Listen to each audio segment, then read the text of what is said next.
Hello everyone, welcome to SSC Mathcast. आशा करता हूँ कि आप सभी अच्छे होंगे और अपनी पढ़ाई में व्यस्त होंगे। तो जैसा कि आपने देखा कि एसएससी ने 2025 का कैलेंडर रिलीज़ कर दिया है ना। आई होप आपने वो कैलेंडर देख लिया होगा। मैं आपको यहाँ कैलेंडर नहीं दिखाने जा रहा हूँ। मैं आपको जो चीज़ बताने जा रहा हूँ मैं बताऊँगा। अगर आपने कैलेंडर नहीं देखा है एसएससी का तो आप जाके टेलीग्राम पे देख सकते हैं, मैंने पोस्ट कर दिया है। ठीक है, तो अप्रॉक्स आपके पास कितना 3 मंथ है। कितना है? 3 मंथ। अगर हमारी कंट्री में वॉर जैसी या इमरजेंसी सिचुएशन नहीं क्रिएट होती है, तब अगर होती है तो थोड़ा सा एक्सटेंड होगा। आपको एक्सटेंड होगा नहीं होगा उससे आपको लेना देना नहीं है। आपको अपनी प्रैक्टिस पे फोकस रखना है। ठीक है, आपको डेली का हर दिन प्रोडक्टिव बनाना है। तो पहली चीज़ ये कहूँगा कि ये चीज़ करने के पहले आपको ना रियल लाइफ में बस गवर्नमेंट एग्जाम नहीं देना होता है। आपको रियल लाइफ में एक खुद के भी एग्जाम होते हैं। वो क्या होता है, आपको छोटी छोटी चीज़ों पे वर्क करना होता है ना। और जो भी सिचुएशन है, आप एक सिटीजन होने के नाते आपको ना देखो खुद भी अवेयर रहना है, अपनी फैमिली को भी अवेयर करना है, और साथ ही साथ में आपकी जो सराउंडिंग में जो चीज़ें चल रही हैं उनको भी और लोगों को भी क्या करना है, अवेयर करना है। ठीक है, तो पहला एग्जाम आपका ये है। ठीक है, उसके बाद एसएससी का एग्जाम है। और दूसरी चीज़ आपको ये ध्यान रखना है, आपको ना फेक न्यूज़ नहीं देखनी है, फालतू की न्यूज़ नहीं देखनी है। अगर आपको देखनी है तो ऐसा देखिए कि आपको एग्जाम में भी हेल्प करे। वो चीज़ क्या, आपको न्यूज़ चैनल नहीं देखना है बिल्कुल भी। आपको क्या करना है, आपको जेन्युइन देखना भी है तो जेन्युइन न्यूज़ देखिए आप। अगर दूसरा चीज़ ये है कि आप न्यूज़पेपर रीड करिए। न्यूज़पेपर मैं बोलूँगा कि अंग्रेजी माध्यम है, उसका डेली का एडिटोरियल आता है। आप सुबह मॉर्निंग में उठिए, उसको रीड करिए। उससे क्या होगा, आपकी वोकैब भी अच्छी होगी, साथ में आपकी रीडिंग भी एबिलिटी भी क्या होगी, इंप्रूव होगी।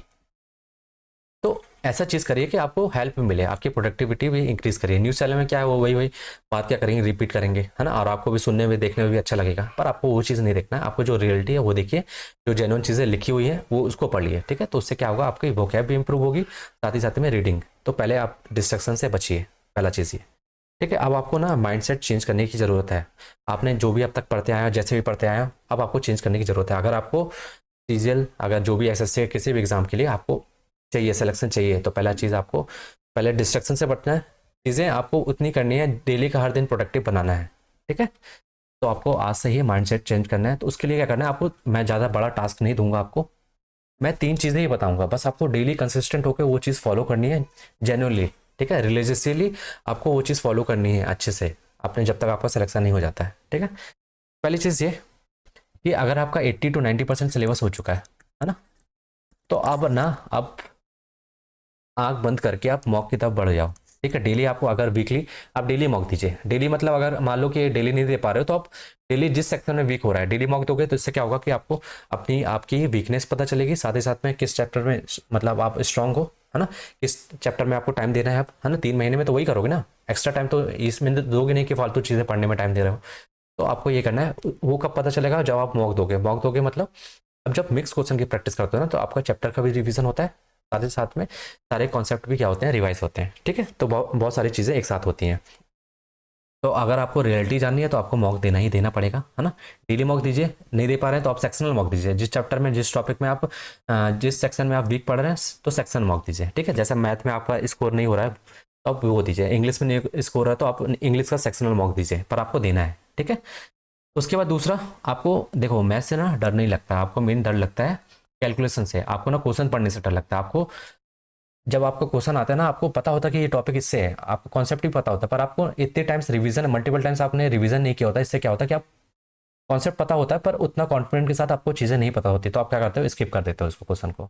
तो इस चीज़ के कारण आपका ना स्कोर बूस्ट नहीं होता है। तो आपको क्या करना है, पहला चीज़ तो मॉक देना है। मॉक से आपको सारी चीज़ें, आपको आपकी वीकनेस पता चलेंगी। ठीक है, फिर आपको उसके ऊपर वर्क करना है और चीज़ें इंप्रूव करनी है डेली। तो उसके बाद आपको डेली कैलकुलेशन प्रैक्टिस करनी है, 15 से 20 मिनट देना ही देना है, ये मस्ट है। ठीक है, और तीसरा तीसरा ये अल्टीमेट सोल्यूशन आपका ये है कि आपको मल्टीपल टाइम्स क्या करना है, रिवीजन करना है। आपने जितना भी पढ़ा है ठीक है, आपको उसको मल्टीपल टाइम्स रिवीजन करना है। जो भी मल्टीपल टाइम्स आपके जो पीवाईक्यू आए हैं, जो भी कॉन्सेप्ट आए हैं, उसको बार बार आपको करना है, प्रैक्टिस करना है और रिवीजन करना है। आपको डेली नोट्स रिवाइज करना है, चाहे वो इंग्लिश हो, चाहे मैथ हो, चाहे रीजनिंग हो, चाहे आपका जीएस हो। ठीक है, तो अब ये 3 चीज़ों को फॉलो करो। कैसे फॉलो करना है मैं आपको बताऊंगा, है ना। किस चैप्टर को कितना पढ़ना है क्या नहीं पढ़ना है, वो सारी चीज़ें मैं आपको डिस्कस करूंगा। ठीक है, तो आइए पहले हम डिस्कस कर लेते हैं मैथ्स के बारे में, है ना। मैथ्स में क्या पढ़ना है, क्या नहीं पढ़ना है और कितना पढ़ना है और कैसे पढ़ना है मैं बताऊंगा आपको। मैथ्स में देखिए, आपको पता होना चाहिए पहले कि अर्थमेटिक के टॉपिक्स, ठीक है, और एडवांस के टॉपिक। देखिए अर्थमेटिक के ये सारे टॉपिक्स हैं। कौन सा, percentage, ratio, proportion, profit and loss, discount, simple interest, compound interest, time and work, pipe and cistern, time, speed and distance, train, boat and speed, age, average, mixture and alligation, partnership, instalment. अब देखिए मैं कैसे पढ़ता हूँ। है ना। मैं आपको बताता हूँ कैसे पढ़ता हूँ। मैं 7 यूनिट में डिवाइड कर लेता हूँ। कैसे? जैसे मैं परसेंटेज और रेशियो को एक साथ पढ़ता हूँ, ठीक है। मैं इनके चैप्टर पे मिक्स क्वेश्चन की प्रैक्टिस करता हूँ, ठीक है, ये दोनों चैप्टर को उठा के। फिर उसके बाद मैं क्या करता हूँ, दूसरे दिन ये दोनों चैप्टर को, इन दोनों चैप्टर की प्रैक्टिस करता हूँ। इससे क्या होता है, मेरा मल्टीपल चैप्टर की प्रैक्टिस हो रहा है। पहले मैं 2-2 चैप्टर करके प्रैक्टिस करूंगा, उसके बाद मैं क्या करूंगा, जब मेरा 7 दिन मेरा ये प्रैक्टिस हो जाएगा 2-2 चैप्टर करके, फिर मैं क्या करता हूँ, एक चैप्टर का मॉक दे देता हूँ, ठीक है। इसका सिंपल इंटरेस्ट, कंपाउंड इंटरेस्ट में क्या करना है, इन दोनों को एक साथ करना है। ये तीसरा यूनिट, एक साथ इनके क्वेश्चन सॉल्व करना है, ठीक है। आपको टाइम एंड वर्क और पाइपलाइन सिस्टम को एक साथ आपको करना है। सारे आपको ना जो इसका पैटर्न है सॉल्व करने का सेम है, इसलिए मैं आपको ये डिवाइड करके दे रहा हूँ। तीसरा, ये चौथा यूनिट, इनके क्वेश्चन एक साथ लगाने हैं। फिर उसके बाद time, speed and distance, train on and boat and stream का, इन चैप्टर को आपको एक साथ डील करना है, 5 यूनिट, ठीक है। इनके क्वेश्चन एक साथ आपको मिक्स क्वेश्चन की प्रैक्टिस करना है। एज, एवरेज और मिक्सर एलिगेशन का मैं एक साथ इसके क्वेश्चन सॉल्व करता हूँ, ठीक है। ये 6 यूनिट हो गए। और लास्ट में पार्टनरशिप और इंस्टॉलमेंट, ये आपका 7। तो मैं अर्थमेटिक को ना 7 यूनिट में डिवाइड कर देता हूँ। मैं डेली मिक्स करके 2-2 चैप्टर करके प्रैक्टिस करता हूँ। उसके बाद मैं क्या करता हूँ, मिक्स क्वेश्चन की प्रैक्टिस करता हूँ, ठीक है। इस तरीके से आपको अर्थमेटिक के टॉपिक को डिवाइड कर देना है। और 7 दिन में आपको क्या करना है, 2-2 चैप्टर करके अपना अर्थमेटिक चैप्टर एकदम अच्छे से क्लियर कर लेना है, ठीक है। समझ में? अब आ जाइए एडवांस में। एडवांस देखिए बहुत बड़ा है, वास्ट है। तो आपको क्या चीज़ करनी है, पहले वो देखिए। पहले आपको geometric, plane geometry, 3D 2D सब एक ही है, पर ज्योमेट्री में क्या आ जाता है, आपका लाइन है, ठीक है, ट्राइंगल आ जाता है, ठीक है, सर्कल आ जाता है। सर्कल के सारे इंपॉर्टेंट थ्योरम पता होनी चाहिए, ठीक है। उसके बाद कोऑर्डिनेटर आ जाते हैं। कोऑर्डिनेटर में जो भी आता है, रोमस, स्क्वायर, रेक्टेंगल, ये सारी चीज़ें आपको ज्योमेट्री में पता होनी चाहिए, ठीक है। 2D 3D नाम बस का है, कुछ नहीं है, एरिया वही, बस वही लगाना है, ठीक है। उसके बाद आ जाता है आपका मेंसुरेशन, ये ट्रिग्नोमेट्री अलग है, मेंसुरेशन करना है, ट्रिग्नोमेट्री करना है। उसके बाद हाइट एंड डिस्टेंस है, अलजेब्रा है, इंपॉर्टेंट है, ठीक है, इंपॉर्टेंट है। इसकी कुछ कुछ इंपॉर्टेंट प्रॉपर्टी है, आपको वो अच्छे से करनी है। उसके बाद क्वाड्रेटिक इक्वेशन आते हैं। अब देखिए इसमें देख लो क्या है, कोऑर्डिनेट ज्योमेट्री है, नंबर सिस्टम है, ठीक है, नंबर सिस्टम भी इंपॉर्टेंट है। और डेटा इंटरप्रिटेशन है, प्रोबेबिलिटी है, स्टैटिक्स है, एलसीएम एसएफ है, सर्च एंड इंडाइसेस और सिंप्लीमेशन, ये एडवांस के टॉपिक्स हैं कुछ। देखो जो डेटा इंटरप्रिटेशन है वो अर्थमेटिक का ही पार्ट है, क्योंकि उसमें क्वेश्चन जो आते हैं अर्थमेटिक का ही कॉन्सेप्ट आते हैं, ठीक है। तो डेटा इंटरप्रिटेशन तो इंपॉर्टेंट है। क्यों इंपॉर्टेंट? क्योंकि इसके 2 से 3 क्वेश्चन आपको देखने को मिल जाएगा प्री में, ठीक है। और मैं यहाँ आपको प्री के लिए स्ट्रेटेजी नहीं बता रहा हूँ, मैं आपको प्री प्लस मेंस दोनों के लिए स्ट्रेटेजी बता रहा हूँ, ठीक है। आपको जेन्युइनली फॉलो करना पड़ेगा। और मैं तो बोलूँगा मेंस के जो इंपॉर्टेंट टॉपिक्स हैं, देखो इस बार पैटर्न चेंज होगा तो क्या होगा, मान लो कि मेंस के जो टॉपिक्स, जो क्वेश्चन आते थे, वो क्या पता कि वो प्री में डालते, है ना। जो टॉपिक्स आते थे, जैसे मेंस में कौन कौन से आता था, कोऑर्डिनेट ज्योमेट्री का आता था, प्रोबेबिलिटी और स्टैटिस्टिक्स में आते थे, मेंस में आते थे ना टायर 2 में, क्या पता किसके क्वेश्चन में डाल दे टायर 1 में। तो आपको ना क्या करना है कि इन चैप्टर पे भी नजर डाल के जानी है। जो भी मैंने येलो से मार्क कर रखा है वो आपके मेंस के टॉपिक हैं, ठीक है। जो मेंस मतलब प्री में नहीं आते थे, मेंस में आते थे, ठीक है। और डेटा इंटरप्रिटेशन तो आपको अच्छे से करना है डेली, इसको तो मतलब 10 से 15 क्वेश्चन आपको डेली करना है डेटा इंटरप्रिटेशन डीआई के, ठीक है। ये समझ में आया? तो मैथ्स में आपको चैप्टर को डिवाइड करना है। जब भी मैं मैथ्स की बात करूँ तो आपको अर्थमेटिक ये टॉपिक एकदम क्लियर होनी चाहिए अच्छे से, कि ये टॉपिक मेरे कंप्लीट है कि नहीं है। नहीं है तो आप कंप्लीट करिए 1 महीने के अंदर, फिर उसके बाद प्रैक्टिस में लग जाइए, ठीक है। समझ में आया? और आ जाइए फिर देखिए मेंस के लिए मैं यहाँ बता दे रहा हूँ आपको। मेंस में ये सारे इनका वेटेज सबसे ज़्यादा है। कौन सा? Simplification, mensuration, geometry, number system, simple interest, compound interest, percentage. देखो परसेंटेज और प्रॉफिट लॉस तो इंपॉर्टेंट है, इसको तो ये तो आपका सारे चैप्टर का मैथ्स का बेस ही है, ठीक है। जब तक आपका ये अच्छे से क्लियर नहीं होगा तो आपका कोई भी चैप्टर अच्छे से क्लियर नहीं हो सकता है, ठीक है। परसेंटेज और प्रॉफिट लॉस, सॉरी परसेंटेज और रेशियो प्रोपोर्शन आपका अच्छे से होना चाहिए, ठीक है। उसके बाद ये सारी चीज़ें क्लियर हो जाएंगी। और मेंस के लिए 2 चैप्टर आप अभी से, मैं बोलूँगा इसको अभी कंप्लीट कर लो। किसको? स्टैटिस्टिक्स को और किसको? प्रोबेबिलिटी को, ठीक है। कुछ टफ नहीं है, आपने जो 11th-12th में पढ़ी है ना वही है, 10th तक जो पढ़ी है वही प्रोबेबिलिटी है, फॉर्मूला बेस, ठीक है। तो आप इसको यहीं कंप्लीट कर लो। तो ये आपका मैथ्स का पूरा पूरा पोर्शन है। मैंने आपको बता दिया कैसे पढ़ना है अर्थमेटिक में। तो आप इस चीज़ का ना बना लो अपने पेज में, मैं इसकी PDF प्रोवाइड कर दूंगा। तो आपको क्या करना है, इसको बनाना है, पेज में लिखना और दीवार में चिपका लेना। आपको डेली टिक करना है कि आपका ये चैप्टर कंप्लीट हो रहा है कि नहीं हो रहा है, और आपको टारगेट रखना है। और डेली का ना हर दिन प्रोडक्टिव बनाना है आपको, ठीक है। आपको लगे भी हाँ यूजफुल है, ठीक है। अब आ जाइए इंग्लिश पे, ठीक है। जो मैं आपको बता रहा हूँ सटीक बता रहा हूँ और कंसाइज वे में बता रहा हूँ क्या पढ़ना है क्या नहीं पढ़ना है। अब देखिए इंग्लिश में आपको क्या पढ़ना है, फिलिंग द ब्लैंक्स है, सेंटेंस इंप्रूवमेंट है, एरर डिटेक्शन है, सेंटेंस रीअरेंजमेंट है, आइडियम फ्रेजेस है, सिनोनिम्स, एंटोनिम, ये सारा ग्रामर का पार्ट है, ठीक है। और एक्टिव वॉइस, पैसिव वॉइस जो मैंने येलो से मार्क किया है, नरेशन, ये तो आपके वेरी वेरी वेरी इंपॉर्टेंट, इसके क्वेश्चन तो आने ही आने हैं आपको। इसके इसके मिला के आपको डेली 40 क्वेश्चन की प्रैक्टिस करनी चाहिए डेली। कोई बोले ना बोले, आपको डेली क्वेश्चन की प्रैक्टिस करनी है। इसके क्वेश्चन आप मतलब आप गलत करके आना मतलब आपने सबसे बड़ा पाप कर दिया है, ठीक है।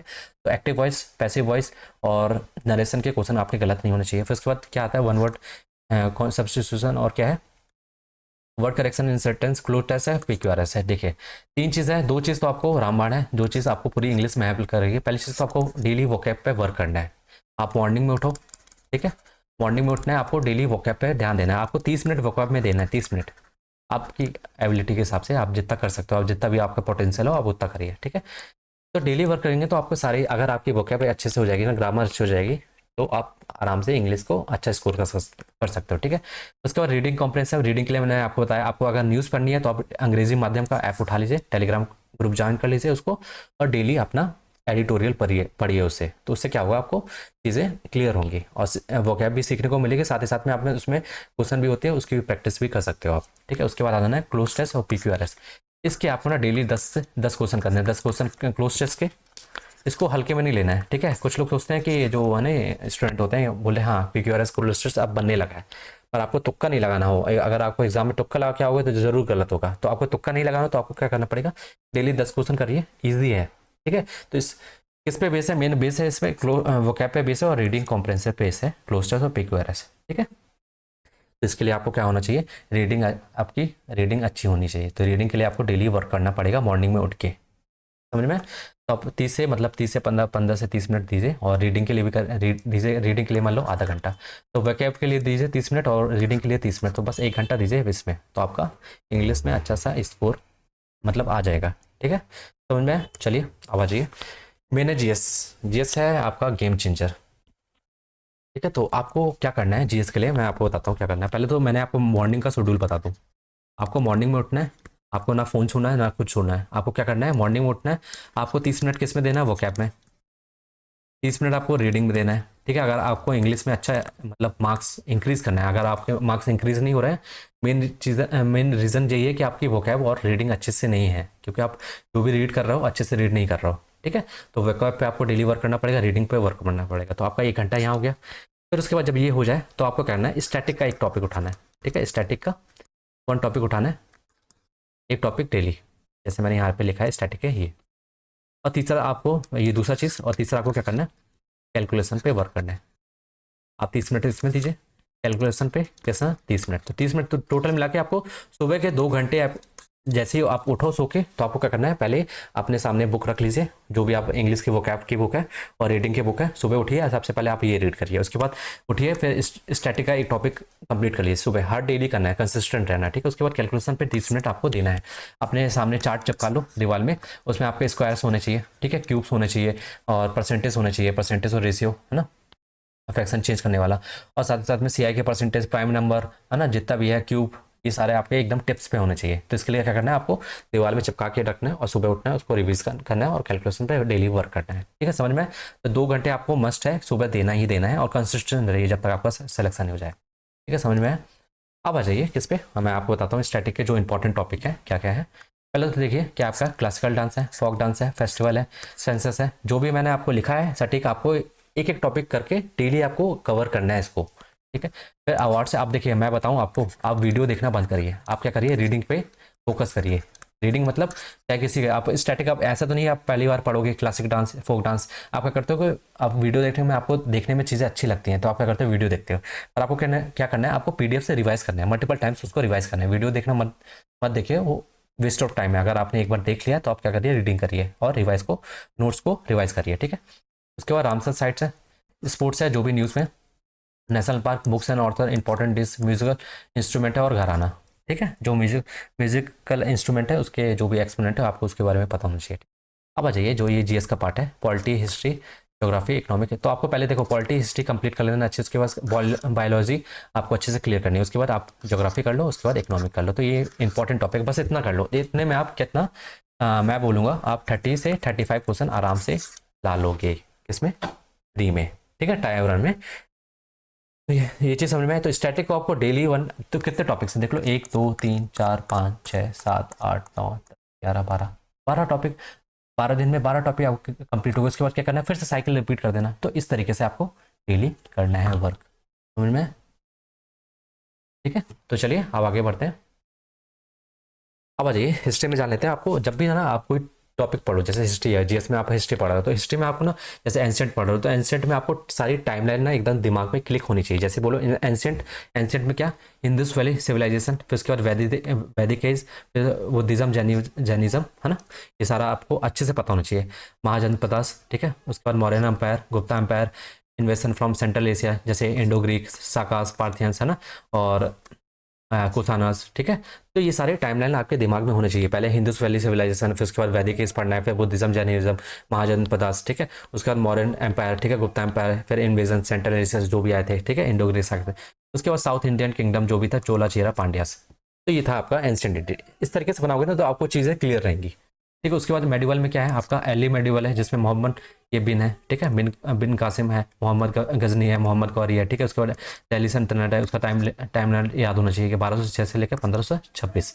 उसके बाद रीजनल किंगडम है, ठीक है, विजयनगर एम्पायर, बहामनी किंगडम, ठीक है। उसके बाद मुगल एम्पायर है जिसमें लास्ट जो औरंगजेब था, इसके बाद से क्या होने लगा था, डिक्लाइन होने लगा था मुगल, ठीक है, 1707 के बाद जब इसकी डेथ होती इसके औरंगजेब की। उसके बाद आ जाता है आपका मराठा कॉन्फेडरेसी, ठीक है, जिसमें आपका शिवाजी के बारे में पढ़ना है। उसके बाद मॉडर्न में आपका क्लिक होना चाहिए एडवेंट ऑफ यूरोपियंस, ठीक है, सोशल रिलीज रिफॉर्म जो भी है, राजा राम मोहन रॉय, ठीक है, जो भी जिस उससे आप जुड़े थे वो सोसाइटी से, ठीक है। उसके बाद धर्म सभा है, ठीक है, ये सारी चीज़ें आपको पढ़नी है इसमें सोशियो रिलीजियस रिफॉर्म में, ठीक है। उसके बाद 1857 का रिवॉल्ट, ठीक है, गवर्नर जनरल और वाइस रॉयस के बारे में सारे इंपॉर्टेंट आपको पता होना चाहिए, ठीक है। इसके बाद आईएनसी, इंडियन नेशनल कांग्रेस, ठीक है, गांधी एरा के बारे में पता होना चाहिए। उसके बाद इंडियन नेशनल मूवमेंट और मेकिंग ऑफ कॉन्स्टिट्यूशन, जितने भी लोग थे जो भी बनाने में कॉन्स्टिट्यूशन में हेल्प किए थे, ठीक है। तो ये सारी चीज़ें आपको हिस्ट्री में पता होनी चाहिए, एंशिएंट में, मेडिवल में और मॉडर्न में, ठीक है, समझ में है आपको। फिर उसके बाद आ जाइए पॉलिटी में। पॉलिटी में आपको क्या करना है, प्रेम्बल पढ़ना है, ठीक है, इंपॉर्टेंट चीज़ है आपकी। फिर उसके बाद fundamental right, duties, fundamental duties और डीपीएसपी, ठीक है। उसके बाद इंपॉर्टेंट आर्टिकल की बात करूँ तो आपको PM, prime minister, president, vice president, governor, parliamentary, judiciary, UPSC, election, इनके सारे आर्टिकल्स आपके एकदम टिप्स में होना चाहिए और एकदम रटे होने चाहिए, ठीक है। उसके बाद इंपॉर्टेंट अमेंडमेंट्स जो भी हैं हुए हैं तो ठीक है। उसके बाद शेड्यूल्स पता होने चाहिए आपको सारे जितने भी हैं 12 शेड्यूल्स, और बॉर्डर फीचर जहाँ से हमने कंट्रीज किस कंट्री से क्या वॉर किया है वो आपको याद होना चाहिए। उसके बाद कॉन्स्टिट्यूशन, नॉन कॉन्स्टिट्यूशनल बॉडी, ठीक है, जो भी आपके कॉन्स्टिट्यूशन में लिखी हुई है वो कॉन्स्टिट्यूशनल बॉडी, जैसे यूपीएससी है ना, इलेक्शन के बारे में नॉन कॉन्स्टिट्यूशनल बॉडी, और एक होती है स्टेचुरी बॉडी जिसका एक्ट के थ्रू होता है, ठीक है। तो ये सारी चीज़ें आपको पॉलिटी में पढ़ना है। देखो पॉलिटी के आपके नंबर कटनी नहीं चाहिए क्योंकि इसमें जो आप पढ़ के जाओगे वो एग्जैक्टली आ जाता है, ठीक है। तो पॉलिटी में यही पढ़ना है। उसके बाद साइंस में क्या है, सेल ऑर्गेनस है, टिश्यू है, प्लांट किंगडम है, एनिमल किंगडम है, फिर उसके बाद डिसीज पढ़ना है, विटामिन पढ़ना है, साइंटिफिक नेम है, ठीक है, जो भी है, और प्रेडिक्ट टेबल तो इंपॉर्टेंट है, और केमिकल फॉर्मूला, और उसके बाद फिजिक्स में एसआई यूनिट है, ऑल फॉर्मूलास जो भी लेंस मिरर है, ठीक है, पैरेलल सीरीज जो भी करंट में वो चीज़। तो ये था हमारा साइंस का, समझ में है जीएस का। तो समझ में है जीएस में आपको ये चीज़ें पढ़नी है। स्टैटिक का तो मैं आपको बोलूँगा डेली आपको कवर करना है। उसके बाद आपको ये कैसे करना है, आपको पॉलिटी जिससे भी आप जिसके जो भी टीचर आपको फॉलो कर रहा है उसके रिवाइज करिए डेली नोट्स। आप वीडियो देखना बंद करिए, ज़्यादा आप रिविजन पे फोकस करिए, ठीक है। वीडियो से रिविजन नहीं करना, आपको उठना है, खुद से पढ़ना है, ठीक है। तो ये चीज़ करनी है। ये था हमारा। फिर उसके बाद इकोनॉमिक्स में क्या पढ़ना है, इंडियन इकोनॉमिक्स है, प्राइमरी, सेकेंडरी, टर्सरी सेक्टर। उसका नेशनल इनकम में क्या पढ़ना है, GDP, GNP, NDP, NNP act factor cross, मतलब नेशनल इनकम कैसे निकालते हैं, एनएनपी एट फैक्टर क्रॉस, ठीक है। फिर मेथड 2 कैलकुलेट जीडीपी कैसे निकालते हैं, value added method income method है, ठीक है। एक्सपेंडिचर मेथड, उसके बाद डिमांड एंड सप्लाई है। फिर इन्फ्लेशन के बारे में, अनएम्प्लॉयमेंट टाइप्स उसके सारे पढ़ने हैं, बजट पढ़ना है आपको, आरबीआई मॉनेटरी पॉलिसी देखना है बस, ठीक है। फिर 5 ईयर प्लान, ये आपका इंपॉर्टेंट है, ठीक है, वो भी जहाँ से स्टार्ट हुआ था। उसका ज्योग्राफी में आपको क्लाइमेट रीजन जो भी ट्रॉपिकल, टेम्परेट, पोलर, डिजर्ट, ये सारा मेडिटेरियन जो भी है। इंडियन रिवर सारी कंप्लीट होनी चाहिए आपकी। इंडियन क्लाइमेट, ठीक है, मिनरल्स, कोल, आयरन, इनके बारे में, और जो प्रोड्यूसिंग स्टेट है उनके बारे में पता होना चाहिए। उसके बाद forest, major crop, major industry जो भी है, कॉन्टिनेंट, ओशियन, माउंटेन, स्टेट, ये सारी चीज़ें आपको ज्योग्राफी में बेसिक चीज़ें पता होनी चाहिए, ठीक है, समझ में आपको। तो ये था हमारा जीएस का, ठीक है। उसके बाद आ जाते हैं रीजनिंग पे। रीजनिंग पे देखो ये टॉपिक सारे आपके कंप्लीट होने चाहिए। इंपॉर्टेंट मैंने कोडिंग, डिकोडिंग, सीटिंग अरेंजमेंट, है ना, और event diagram, direction and distance, और ब्लड डिलीशन, मेन जो ये टॉपिक आते हैं आपको उसमें देखने को मिलते हैं किसमें, टायर 2 में, ठीक है। तो आपको पूरा प्रिपेयर करके जाना, ये नहीं कि टायर 2 के अलग पेपर है इसमें प्रिपेयर कर रहे हो, आपको पूरा रीजनिंग के ये सारे टॉपिक्स कंप्लीट होने चाहिए, साथ ही साथ में ये वाला, ठीक है। अब आ जाते हैं इंपॉर्टेंट पार्ट, ये है क्रिटिकल रीजनिंग। मैं तो बोलूँगा इसको अभी से इस पे काम करना चालू करो, क्योंकि इसमें लोगों के बनने के बाद भी क्वेश्चन क्या होते हैं, गलत होते हैं। कि इसमें कोर्स ऑफ एक्शन, स्टेटमेंट और एजम्पशन में, स्टेटमेंट ऑफ में, कॉज एंड इफेक्ट में, है ना, कंक्लूजन और इन्फ्लुएंस, को आपको अभी से वर्क करना है। ठीक है, अगर आप एनटीपीसी में भी आप एग्जाम देने वाले हो तो उसमें भी statement, course of action, critical reasoning के क्वेश्चन आते हैं। तो आपको रीजनिंग में अभी से इस पर वर्क करना है। रीजनिंग में आपको कुछ नहीं करना है, आप डेली क्या करिए, एक मॉक दीजिए, डेली एक मॉक देना है रीजनिंग का। और जहां लगे कि आप इस टॉपिक में आप वीक पढ़ रहे हो तो उस टॉपिक को जाके रिवाइज करिए जहां से भी आपने पढ़ा हो। ठीक है, समझ में? तो इस तरीके से रीजनिंग को कंप्लीट करना है, आपको डेली मॉक देना है, ज़्यादा एफर्ट नहीं डालना है रीजनिंग में। रीजनिंग ईजी है और पहले से भी आपने कर रखा था, बस आपको एफर्ट डालना है तो इसमें कोर्स क्रिटिकल रीजनिंग में एफर्ट डालना है। ठीक है, समझ में? समझ में? तो ये था हमारा कंप्लीट, मैंने आपको बता दिया क्या करना है क्या नहीं करना है। एट द एंड आपको क्या करना पड़ेगा, मॉक की तरफ बढ़ना ही पड़ेगा। अगर सिलेबस हो गया तो आप, या तो अगर जिस सेक्शन में वीक है तो आप सेक्शनल मॉक दीजिए। ठीक है, उसको पहली चीज़ आपको मॉक देना है और आपको एनालाइज करना है। क्या करना है? एनालाइज करना है, अच्छे से एनालाइज करना है। जब भी मॉक दो, एक ही मॉक दे रहे हो तो आप दिन में एक मॉक दे रहे हो, उसको अच्छे से एनालाइज करो। ये नहीं कि आप मॉक दे पड़े हो, उसको आप एनालाइज कर रहे हो कि कहाँ आप गलत कर रहे हो, कहाँ सही कर रहे हो। ठीक है, तो उस चीज़ का एनालाइज करो। ठीक है, आपको जिस चैप्टर में अगर लग रहा है कि आपका मैथ में स्कोर नहीं हो रहा तो आप मैथ का सेक्शनल मॉक दो। ठीक है, उसके बाद इंग्लिश में नहीं लग रहा तो इंग्लिश का सेक्शनल मॉक दो। ये करो इस तरीके से। और साथ ही साथ में आप, दूसरा इंपॉर्टेंट चीज़ है कि आपको कॉन्सेप्ट को रिविजन करना है, रिविजन करना है डेली। समझ में?